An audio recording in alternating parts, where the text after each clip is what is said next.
Nonverbal communication. In this unit, you will learn the significance, variety, and nuances of nonverbal communication. Using our voice is only the tip of the iceberg. We actually communicate far more information using nonverbal communication. This includes signals, gestures, facial expressions, body language, tone of voice, and even our appearance. These can either reinforce or undermine the messages conveyed by our spoken words. While the key to success in both personal and professional relationships lies in your ability to communicate well, it's not just the words you use, but your nonverbal cues or body language that speak the loudest. Nonverbal communication can put people at ease, build trust, and draw others toward you, or it can offend, confuse, and undermine you. Nonverbal cues occur instinctively rather than consciously, and these messages don't stop when you stop speaking. Even in silence, you're still communicating nonverbally. Sometimes, what you say and what your body language communicates may be entirely different. If your words say one thing, but your body language says something else, the listener will likely feel that you're being dishonest. When faced with mixed signals, listeners must choose whether to believe your verbal or nonverbal message.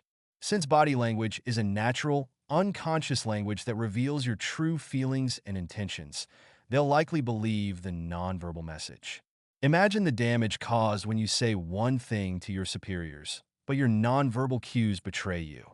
By improving your understanding and use of nonverbal communication, you can express what you really mean, connect better with others, and build stronger, more rewarding relationships. Types of nonverbal communication. There are many different types of nonverbal communication or body language. 1. Facial expressions. The human face is extremely expressive and capable of conveying countless emotions without a word. Unlike some forms of nonverbal communication, facial expressions are universal. The expressions for happiness, sadness, anger, surprise, fear, and disgust are the same across cultures. However, microexpressions, fleeting, involuntary facial expressions, require careful observation to detect and interpret, as they can reveal emotions relevant to us. 2. Body movement and posture. The way you move and carry yourself communicates a wealth of information to the world. This type of nonverbal communication includes your posture, bearing, stance, and the subtle movements you make. The end goal of building rapport, meeting new people, making acquaintances are to connect. Body language, posture, your appearance are the first things that paves way for that connection, because people make snap judgment about your credibility in moments of seeing you. Hence, the first impression you make matters, at the least until they get to know more about you. Even after the first impression, bringing in a memorable presence adds value to you. Psychologist Albert Mehrabian found that the impression we make is split among visual, sound, and words. Body visuals, 55%. Voice, sound, 38%. Words, content, 7%. The degree of significance may be debated, but it is worthy to consider how your perceptions of people are affected by the way you sit, walk, stand, or hold their head. An open, inviting posture conveys that you are approachable and comfortable, which in turn puts the speaker at ease too. Closed posture does the opposite.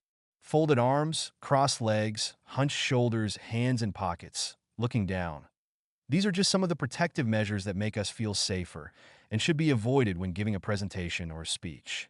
Appearing relaxed makes us exert dominance and authority. If you watch politicians speak, notice how relaxed and confident they appear, talking slowly and making positive body movements. Use your arms to emphasize a point and illustrate the message. Centering. When a person is centered, they are balanced and relaxed. Getting used to placing your attention in your center of gravity will help you achieve an open, relaxed posture and make room for deeper, freer breath. Think about the place halfway between the front and back of your body, and just above your waist. Stand with your feet a shoulder length apart, and let your arms hang loosely by your side. Try and put all your attention at this center before an interview, an important meeting, or a presentation. It will increase your presence and bring you into the moment.